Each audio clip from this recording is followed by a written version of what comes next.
Olá, boa tarde, tudo bem? Hoje são 14 de maio de 2020. Hoje nós vamos iniciar nossos estudos por aqui, e no livro de ciência, página 130. Nós vamos falar hoje sobre a reprodução e o desenvolvimento dos animais, certo? E a gente vai iniciar aqui falando: os animais, como todos os seres vivos, têm um ciclo da vida. Eles nascem, crescem, podem se reproduzir e morrem. A reprodução é um processo por meio do qual os seres vivos geram seus filhotes ou os descendentes, permitindo assim a continuidade da vida no planeta. Nos animais, geralmente envolve um acasalamento de uma fêmea e um macho de um mesmo tipo de animal. Tipo, vocês estão vendo aqui, ó, pinguim macho, pinguim fêmea, elefante macho, elefante fêmea, certo? E, entretanto, entre outros animais, a reprodução ocorre sem a necessidade de um acasalamento entre machos e fêmeas. Um exemplo desse tipo de reprodução é a regeneração, certo? Esse fenômeno ocorre, por exemplo, com a estrela do mar, que pode originar um novo animal a partir de uma parte do seu corpo, sem participação de outro indivíduo. Observe aqui, ó, nessa imagem. Tá? Você vai observar aqui, você vai entender como acontece o processo de regeneração. Tá bom? Os filhotes de alguns animais se desenvolvem dentro do corpo da fêmea até o nascimento, enquanto o outro se desenvolve dentro de ovos que ficam fora do corpo da fêmea até o nascimento. De acordo com a maneira como os seus filhotes se desenvolvem, nascem os animais e eles podem ser classificados como ovíparos ou vivíparos, certo? Nos animais ovíparos, o embrião ele se desenvolve dentro de um ovo, de onde retira todos os nutrientes necessários para a sobrevivência. As aves, a maioria dos insetos, os sapos, as serpentes, os lagartos são exemplos de animais ovíparos. Já os animais vivíparos, o embrião, ele se desenvolve dentro do corpo da fêmea, né? Ou seja, da mãe, que fornece os nutrientes necessários para a sua sobrevivência. Praticamente todos os mamíferos são vivíparos, certo? E aqui nós temos a mulher, né? O ser humano é um animal vivíparo e que o desenvolvimento do embrião acontece no corpo da mulher. E aqui nós temos um bebê humano, né, que nascem após cerca de 9 meses de gestação, dentro do corpo da mãe. Você acha que todos os filhotes ao nascer são parecidos com os pais? Alguns animais, como a borboleta, eles nascem muito diferente, né? Eles nascem muito diferente quando chegam à fase adulta. Ou seja, se você observar, quando nascem aqui a borboleta, ela é bem diferente de quando ela está na fase adulta. Olha como é que é.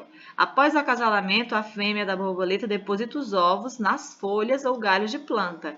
E aí, ó, cada ovo dá origem a uma lagarta. Olha aqui a lagarta.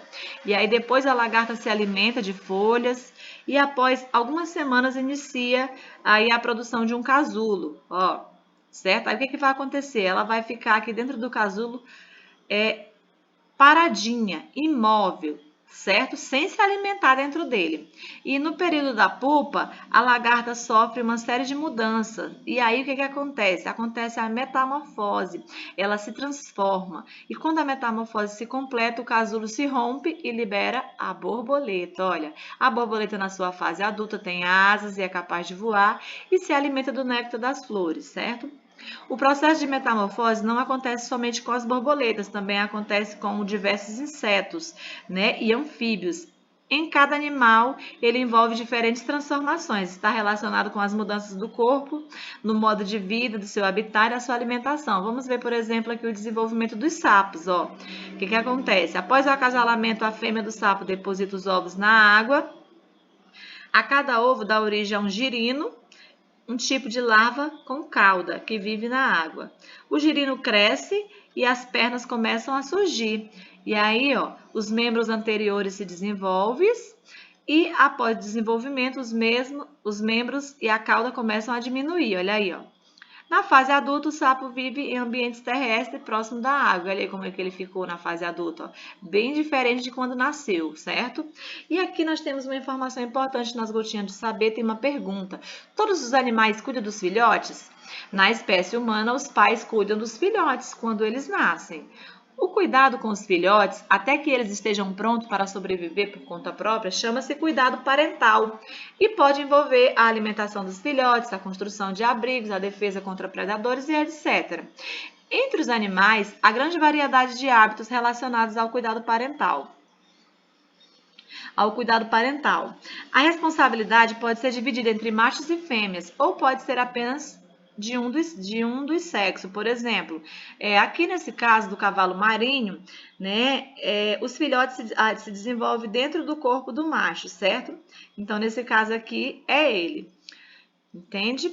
Agora você vai fazer o seguinte: as imagens a seguir mostram as etapas do ciclo da vida de uma tartaruga. O que você vai fazer? Você vai numerar com a ordem que acontece os fatos, né? E depois vai responder as questões abaixo. Por exemplo, as tartarugas nascem, crescem, reproduzem e morrem. Aí você vai numerar, observe como que a tartaruga, quando ela nasce, ela não é diferente de quando ela está na fase adulta, né? Ela não teve, tipo assim, não mudou, né? Ela só cresceu. Né? A tartaruga marinha é um animal ovíparo ou vivíparo? Você vai responder. Ao longo do seu desenvolvimento, a tartaruga marinha sofre metamorfose? Sim ou não? Depois você vai dizer se é sim ou se não e vai justificar a sua resposta. Onde se desenvolvem esses filhotes de animais até o nascimento? Dentro do ovo ou dentro do corpo? Você vai dizer. Se o papagaio se desenvolve dentro do ovo, você vai colocar ovo. Se o macaco se desenvolve dentro do corpo, você vai colocar corpo. E assim com o besouro. Aqui você vai marcar um X na afirmativa correta sobre a reprodução dos animais. Você vai ler todas e vai marcar. Aqui, finalmente, é um álbum, né, que você vai preencher a ficha técnica dele. Antes disso, você vai pegar os adesivos da página 177, né, para poder você colar aqui, ó, em cima da sombra, a onça pintada, vai colar aqui em cima. E assim como está no exemplo, você vai pintar aqui. A onça pintada, ela vive no ambiente terrestre. Seu hábito alimentar, carnívoro, cobertura do corpo, pelos, forma de locomoção, anda e corre, nasce do corpo, né? E assim você vai fazer até a página 137, ok?